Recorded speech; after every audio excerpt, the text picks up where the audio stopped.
বিসমিল্লাহির রহমানির রহিম। আসসালামু আলাইকুম। ফিশ ক্ষেত্রে কেমন আছো সবাই? আশা করি সবাই ভালো আছো। আলহামদুলিল্লাহ, আমিও আজকে অনেক বেশি ভালো। হ্যাঁ, আমি এত বেশি কেন ভালো? কারণ আমি আজকে আসলে অনেক বেশি ভালো। কারণ তোমাদের এই যে গত ক্লাসে আমি বলেছিলাম যে অঙ্কগুলো যদি বুঝে থাকো তোমরা সবাই আমাকে SW করে পাঠাবা। ইনশাল্লাহ আমি দেখেছি তোমরা সবাই আমাকে SW করে পাঠিয়েছো। দুই একজন পাঠাতে পারে নাই, তারা বিভিন্ন সমস্যার কারণে দুই একজন আমাকে SW করে পাঠাতে পারেনি, কিন্তু আমি দেখেছি বেশিরভাগ শিক্ষার্থীরা তোমরা আমাকে SW করে পাঠিয়েছো। আসলে আমার থেকে অনেক ভালো লাগতেছে যে আমি যা জানি কিছুটা তো পরিমাণ তোমাদেরকে বোঝানোর চেষ্টা করেছি, তোমরাও বুঝে অঙ্কগুলা বাড়ি কাজ করেছো। এমনকি কিছু শিক্ষার্থী রয়েছে আর একটু বেশিও করেছে, কিন্তু যাক, এটা দেখে আসলে খুব ভালো লাগতেছে। তো আশা করি তোমরা এই ক্লাসটাও খুব মজা সহকারে দেখবা এবং তোমরা এই যে আমরা গত ক্লাসে করেছিলাম ঠিক একই নিয়মে আজকের অঙ্কগুলো আমরা করব। আমাদের বাড়তি কোনো নিয়ম নেই, যে আমরা বলেছিলাম এই ঠিক একই নিয়মে আজকে আজকে বেশিরভাগ তোমরা কিন্তু বলবা, আমি লিখবো, তোমরা আমাকে বলবা। আমি লেখার আগে আগে তোমরা কিন্তু বলে ফেলবা কি হবে কি হবে কখন কি হবে, এটা কিন্তু তোমরাই বলবা। কি বলতে পারবা তো? অবশ্যই পারবা, কারণ তোমরা সবগুলো নিয়ম বুঝে গেছো। তাহলে এখন দেখো আমরা অঙ্কগুলা করতেছি। তাহলে শিক্ষার্থীরা আসো, ঠিক আগের নিয়মে আমরা এই অঙ্কটাও করব। তাহলে শিক্ষার্থীরা আমি কি বলেছিলাম শুরুতে? আমরা কি দেব? বা দেবো। হ্যাঁ, তোমরা বলো আগে, তোমরা আগে বলে ফেলবা, ঠিক আছে? আমি পরে লিখবো। কিন্তু আমরা শুরুতে কি দিলাম? সমান চিহ্ন না দিয়ে বা দেব, কারণ আমাদের বাক্যের ভিতরে কি হয়েছে? গাণিতিক বাক্যের ভিতরে সমান চিহ্ন রয়েছে। আর যদি গাণিতিক বাক্যের ভিতরে সমান চিহ্ন থাকে তাহলে কি দিয়ে শুরু করতে হবে? অবশ্যই বা দিয়ে শুরু করলাম। তাহলে আমরা এখানে বলেছিলাম কি, এখানে আমাদের বর্ণটা আমরা বামে লিখবো। বর্ণটা কোথায়? আমাদের বামে। আমরা দেখতেছি বর্ণ আমাদের এখানে জেড, আমাদের বর্ণ কি? জেডটা। তাহলে আমাদের আমরা দেখেছিলাম আগে কিন্তু সবসময় বর্ণ থাকতো, কিন্তু এই অঙ্কের একটু পেছনে কোনো সমস্যা নাই। সমস্যা আছে? কোনো সমস্যা নাই, একটু পেছনে আছে, তো ওর জায়গায় তো আছে, ওকে বাম পাশেই থাকতো, বাম পাশে বসে আছে। আর দেখো -2z, -2z আছে, -2z। দেখো আমরা প্লাস কিন্তু আগে লিখি না, আমরা মাইনাস লিখছি। আমরা প্লাস কি আগে লিখেছিলাম? আমরা বলেছিলাম প্লাস চিহ্ন আগে বসে না, মানে আগে বসানো লাগে না মূলত। যেমন ধরো তোমার কাছে যদি 10 টাকা অথবা 20 টাকা জমা থাকে, তুমি কি আম্মুকে বলবা? তুমি বলো না। আম্মু যদি বলে টাকা টোকা আছে, তুমি বলবে না আম্মু নাই, টাকা তো নাই। ঠিক উল্টা, যদি তোমার কাছে কেউ যদি টাকা পায় তখন আম্মুকে সারাক্ষণ বিরক্ত করে ফেলো, আম্মা আমার তো অমুকে টাকা পাবে, অমুকে টাকা পাবে, ওরা দিয়ে আসতে হবে। এরকম করে আমরা যখন জমা থাকে তখন আমরা কিন্তু কিছুই বলি না। আর যদি আমার থেকে কেউ পাই, আমরা সারাক্ষণ আম্মুকে এটা বলি যেন নিয়ে দিয়ে আসতে পারি। ঠিক তেমনই প্লাস হচ্ছে যে আমার সম্পদ, মনে করো, এটা কাউকে বলা যাবে না, কিন্তু মাইনাসটা ঋণ, এটা সবাইকে দেখাতে হবে। এটা কি সবসময় দেখাতে হবে, আগে পরে পিছনে সবসময় দেখাই। যেরকম সবসময় আমাকে বলি যে টাকা পাবে টাকা পাবে, ঠিক এটাও কি আগে পরে সব জায়গায় দেখাতে হবে, আগে হোক পরে হোক। তো এটা আমি দেখাচ্ছি, এই জন্য মাইনাসটা রয়ে গেল। এরপর আমি দেখতেছি আমার ডানও কিন্তু কি একটা বর্ণ আছে।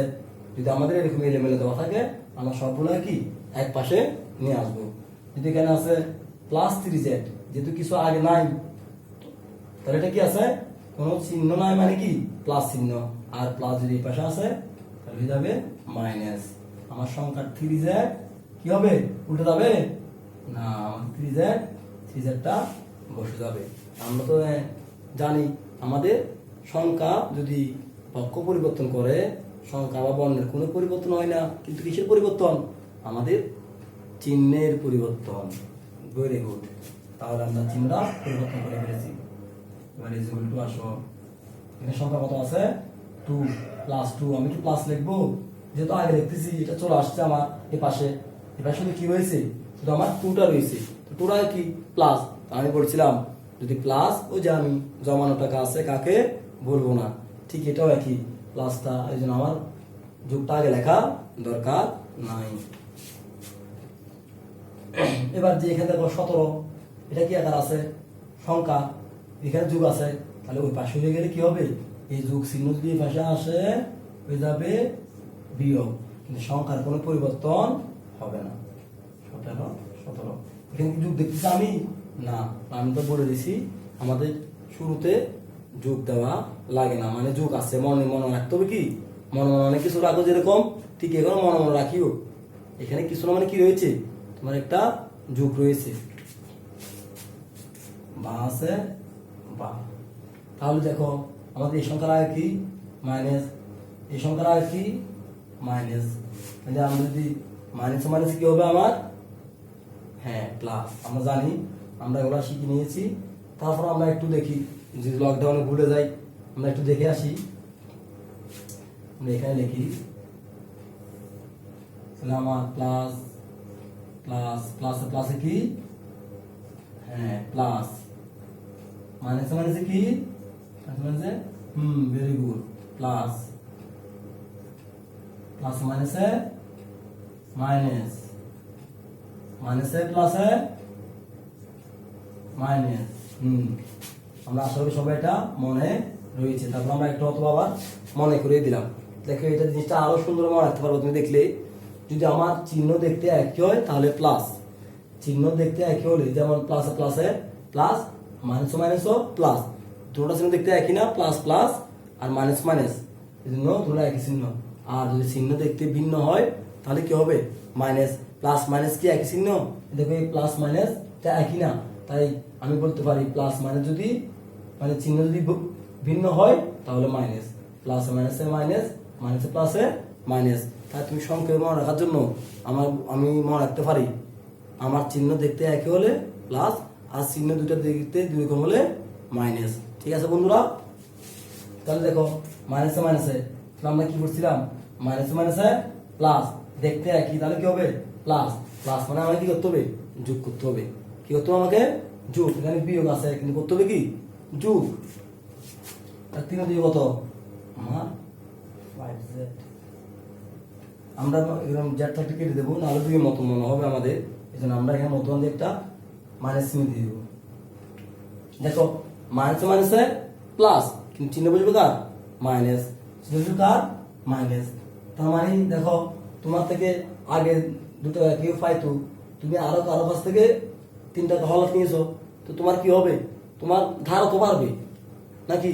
আমার থেকে 2 টাকা আগে আরো পেতো কেউ, আমি আরো অন্য একজন থেকে বা ওর থেকে আরো 3 টাকা নিয়েছি, তাহলে কি হবে, আমার ধার তো বাড়বে, যে ধারটা বেড়ে গেছে। এই ঋণ আমরা বলছিলাম মাইনাসটা কি ঋণাত্মক, মানে আমার ধারটা আরো বেড়ে গেল। আমাকে বলবো আর কি, আমার ধার বেড়ে গেছে, টাকা দেন। ইজ ইকুয়াল টু, যেখানে কি আছে মাইনাস, এক সেটা থেকে বলতে একশো দরকার নাই, বিয়োগ করবো। আমরা কি করবো, 2 থেকে 17 বিয়োগ করবো, যাবে যাবে 20 গুণতে বলে আমাদের যায়। আমাদের একটা জানতাম আগে, বলতাম আমরা কথার মাধ্যমে ছোট থেকে বড় বিয়োগ যায় না, আসলে এরকম না, যায়। তার মানে উল্টা দেবো আমরা, 17 থেকে 2 বিয়োগ করবো, তাহলে কত হবে 15। মানে 2 থেকে আসলে যায় না, কিন্তু 17 তো যায়, 17 কত 15। কিন্তু এখানে কি বসবে, দেখো এখানে আছে প্লাস, এখানে মাইনাস, 2 আগে কি আছে প্লাস, এখানে কি আছে মাইনাস, তাহলে কি বসবে, মাইনাস বসবে। এরকম মানে বিয়ে করছি বিদায় কি মাইনাস, এজন্য না, আমরা বিয়ে করছি বিদায় মাইনাস বসে নাই। এখানে মাইনাস বসবে ঠিক আছে, কিন্তু আমরা যে বিয়ে করছি ওই জন্য না, মাইনাসটা বসবে অন্য কারণে, অধিকারের কারণে। এখন দেখো এখানে কার অধিকার বেশি, আমার 2 এর আগে প্লাস, 17 আগে মাইনাস, তাহলে অধিকারটা কার বেশি, অবশ্যই মাইনাসের বেশি। কারণ মাইনাসের সাথে কত আছে 17, আর যোগের সাথে কত আছে 2, তাহলে ওর পাওয়ারটা বেশি। তুমি বুঝবি যার পাওয়ার বেশি থাকে, আমাদের ক্লাসরুম আমরা যখন কেউ একটু বড় মোটা সোটা হলে তখন সে কি বলেছে, যদি প্রথম রুমটা প্রথম বেঞ্চ দখল করে ফেলে, তুলতে পারি, ভয় লাগে বাও কি না কি করে ফেলে, তো পাওয়ার। তা আমরাও নিজ বলে যাচ্ছি তুমি বসো, আমি সরে যাচ্ছি। ঠিক এখানেও তুই বলতেছে কি, হ্যাঁ তুমি তো অনেক বড়, বা বাইরে ভাই তুমি আগে বসো, আমাকে পিছনে দাও, ওই জন্য কি সে কি আগে বসে গেছে।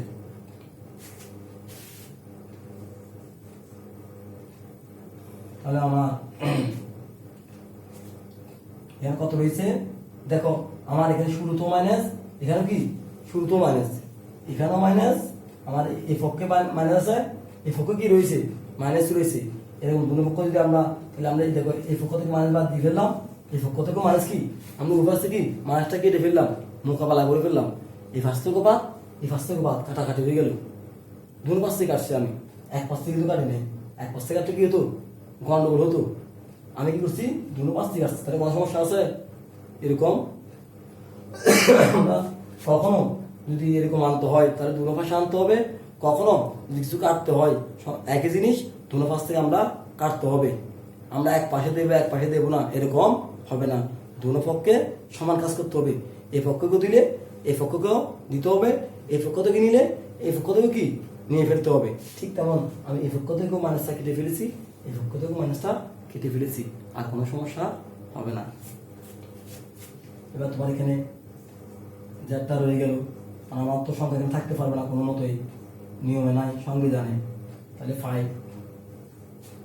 সুতরাং দেখো এখানে 5 আর জেড কি আকার আছে, গুণ আকার আছে। কি আকার আছে, 5 এর সাথে জেড কি আকার আছে, গুণ আকারে। এটা মনে রাখো, যদি আমাদের পৃথক সংখ্যা হয়, পৃথক সংখ্যার মধ্যে সবসময় কি থাকে, কিছু না মানে কি গুণ রয়েছে। মনে রাখো দুটি পৃথক সংখ্যা যদি থাকে, ওই দুটি পৃথক সংখ্যার মধ্যখানে কিছু না মানে কি রয়েছে, গুণ।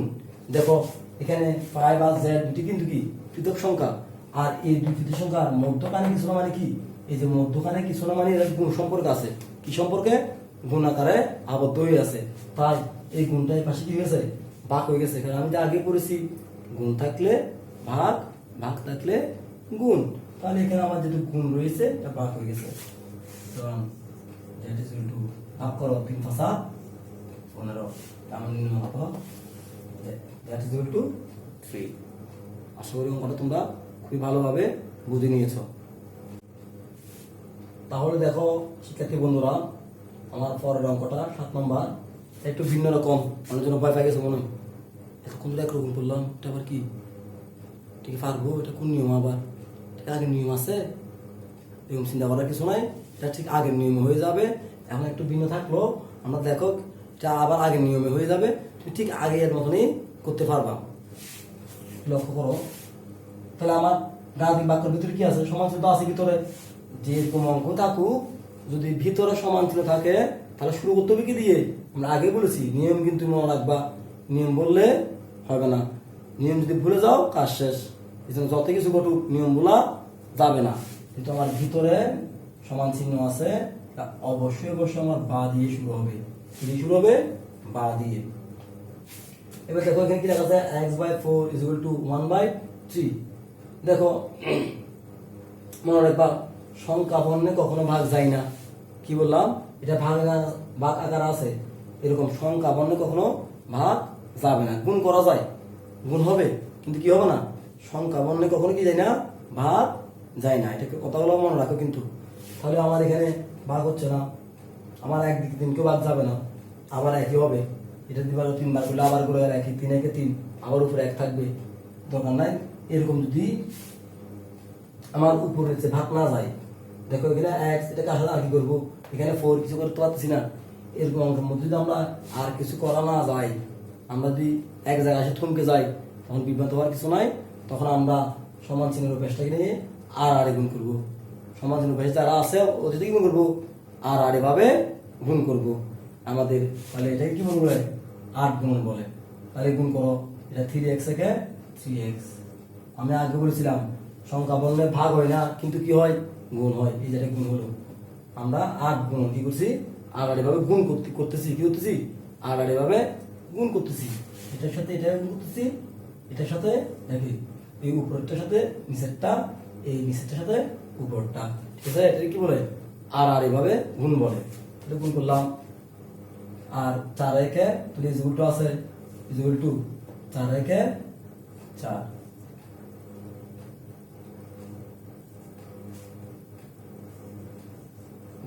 তাহলে আমরা এখানে x কে লিখে দেবো। আমার আগের অঙ্কগুলো হয়ে গেল না, এই যে আমরা অঙ্কটা করছি না, তা আগের নিয়মে আমরা জানি যে কি, এখানে কোনোভাবেই সংখ্যা রাখা যায় না, বামে কোনোভাবে সংখ্যা রাখা যাবে না।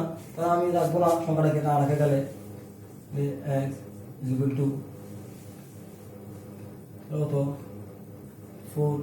× 3। তাহলে এই 3টা গুণাকার আছে, আর গুণটা যদি এই পাশে গেছে কি গেছে, ভাগ হয়ে গেছে, তাহলে 4/3। কে কে উত্তর নিয়ে আবার কনফিউশন নাকি? এরকম উত্তর হয় নাকি?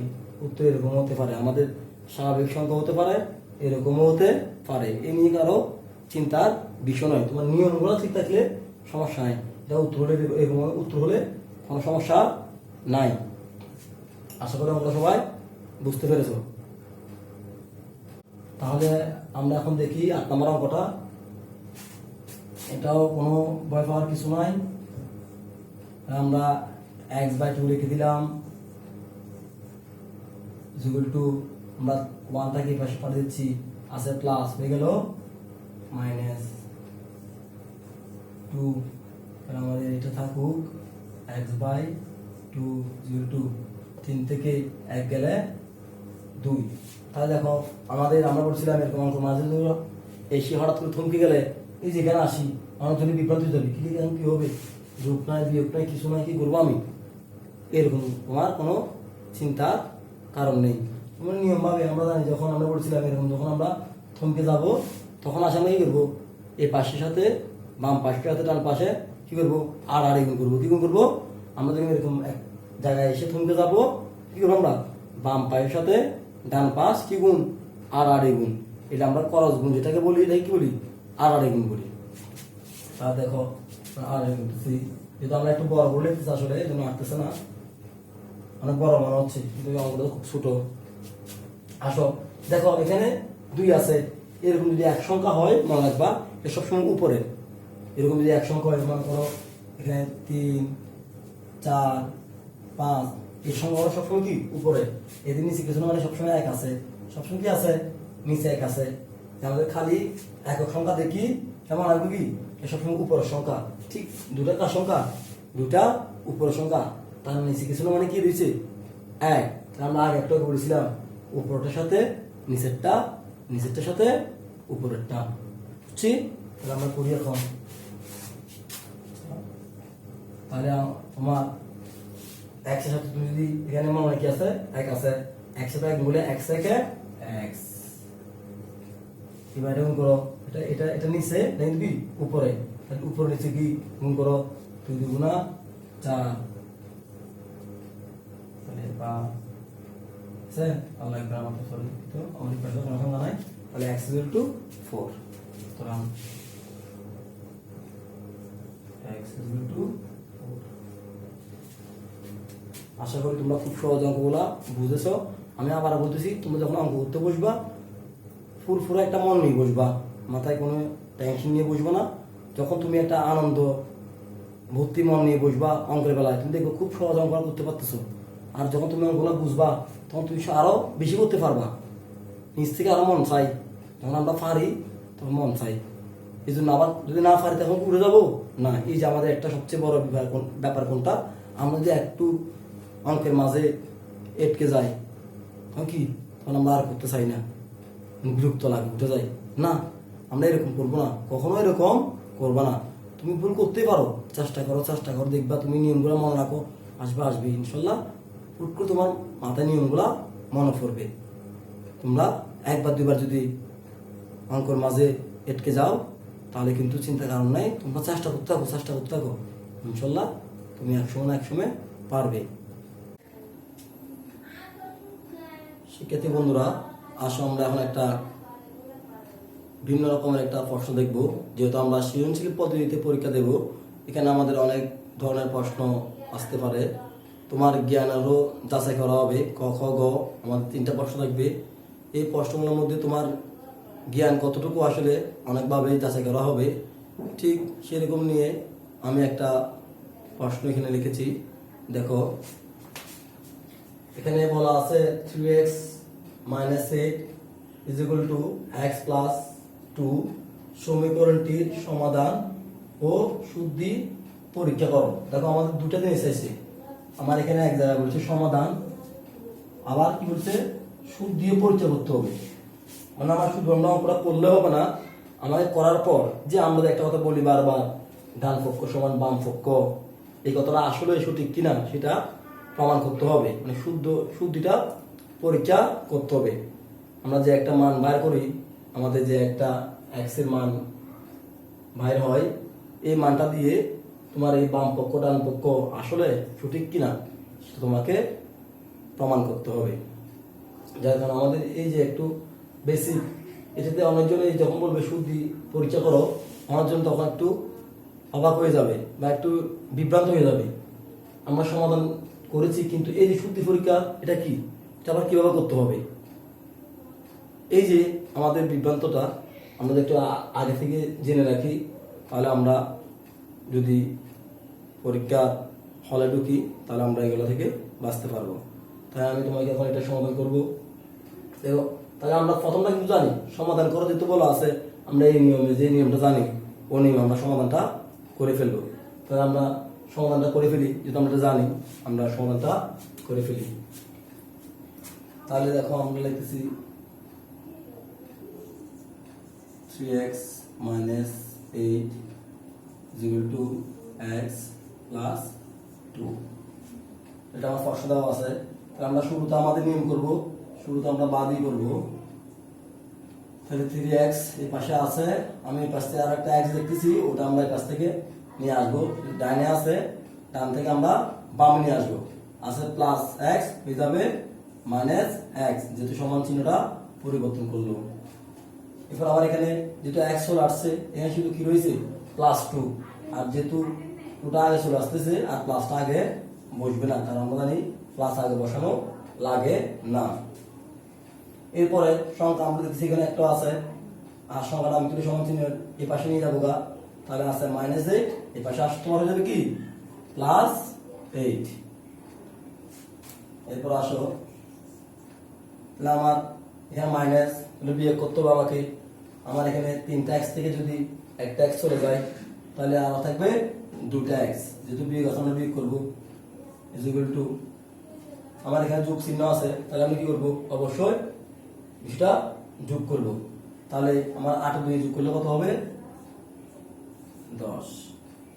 আমি বারবার বলছিলাম আমরা এখানে চলক ব্যতীত আর অন্য কিছু রাখতে পারবো না, যেহেতু চলকের সাথে একটা ধ্রুবক রয়েছে, আমরা এটা সমান চিহ্নের ডানে পাঠিয়ে দেব। তাহলে x, আর যখন সমান চিহ্ন এবারে চলে যাবে, এটা গুণ সম্পর্কে আছে। কি সম্পর্কে, আমি আগে বলেছিলাম দুই সংখ্যার মাঝামাঝি কিছু না মানে কি রয়েছে, গুণ। তাহলে এখানে কি দ্বারা সম্পর্কটা গুণ, আর গুণ যদি আমার পক্ষ পরিবর্তন করে তাহলে কি হয়ে যায়, ভাগ হয়ে যায়। তাহলে এটা ভাগ হয়ে গেল। এরপরে তোমার কি রয়েছে, কম দেখা যাচ্ছে, হয়ে গেল। দুঃখিত, আমাদের আসলে কলমটা লেখা ছিল না। এরপরে আমার উপরে কত ছিল, এখানে 10 লিখে দিলাম। এখন আমাকে ভাগ করতে হবে, সুতরাং x ভাগ করলে 5 দুগুণা 10, মানে ভাগটাকে লাভ দেখা যাচ্ছে তোমাদেরকে। ভাগ করো 2 2 না মাথা করো, 2 কে 2 2 দুগুণা 4, এর প্রত্যেক তুমি দেখবা 5 দুগুণা 10 মান মিলে যাবে। আমার 5, তাহলে x কত 5। দেখো এই x হচ্ছে এখানে কি সমীকরণের মূল। আমাদের নবীতে যেহেতু আমরা আছে, আমাদের জানি আমরা, তাহলে আমাদের এরকম প্রশ্ন করতে পারে, এরকম দিয়ে তোমাকে বলতে পারে এখানে সমীকরণের মূল কত, এত এত সমীকরণের মূল। সমীকরণের মূল বিষয় হচ্ছে মানে কি, আমার যে x এর অজ্ঞাত মানটা ওটা হচ্ছে কি আমার সমীকরণের মূল। ঠিক এখানে সমীকরণের মূল কত 5। এটা মনে রাখতে হবে, সমীকরণের মূল যদি বলে মানে আমাকে যে আমরা অজ্ঞাত বা অজানা মানটা নির্ণয় করি, সেটা হচ্ছে আমার সমীকরণের মূল। কিন্তু আমরা এই 5টা এখানে নির্ণয় করতেছি, x এর মানটা, এটা হচ্ছে সমীকরণের মূল। আসো, তাহলে আমরা একটা করছি, দেখো আমাদের বলছি সমীকরণটি সমাধান করো, আমরা সমীকরণটি সমাধান করে ফেলেছি। এরপর আরেকটা বিষয় কি বললো তোমার, এবং সমাধান করার পরে বললো যে কি শুদ্ধি পরীক্ষা করো, মানে আমাদের যে বললাম বাম পক্ষ সমান ডান পক্ষ আসলে ঠিক কিনা, মানে এটা যদি আমার 10 হয় এটাই 10 কিনা, এটা যদি আমার 3 হয় এটাও 3 কিনা, এটা আমাকে আসলে প্রমাণ করতে হবে। কার মাধ্যমে, এই যে আমরা সমীকরণের মূলের মাধ্যমে। আমাদের ওই যে x দ্বারা যদি আমরা 5টা বসাই তাহলে আমাদের উভয় পাশ একই কিনা সেটাকে আমরা করতেছি।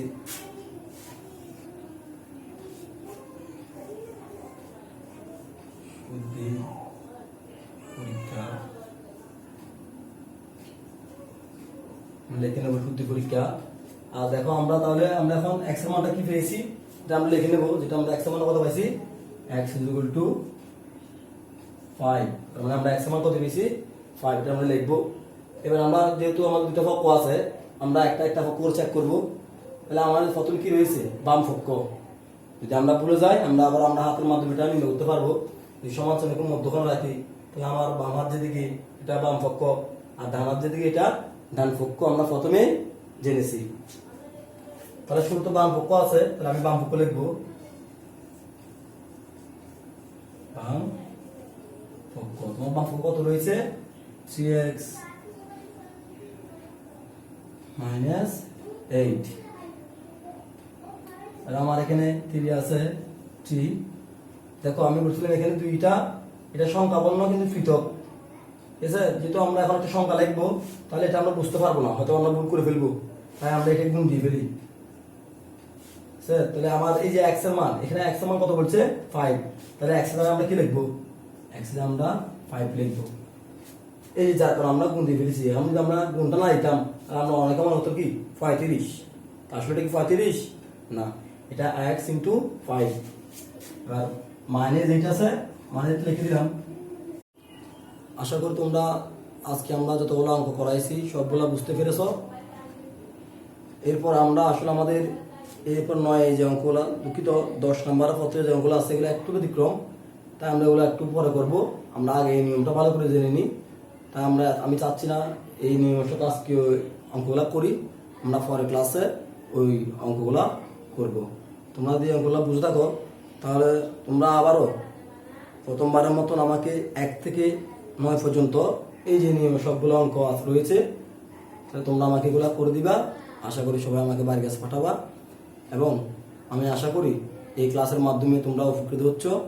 তাই তোমরা সময় নষ্ট না করে তোমরা আমাদের ক্লাসগুলো দেখো এবং আমাদেরকে যে আমরা কাজগুলো করতে বলি ওগুলো করে পাঠাবা।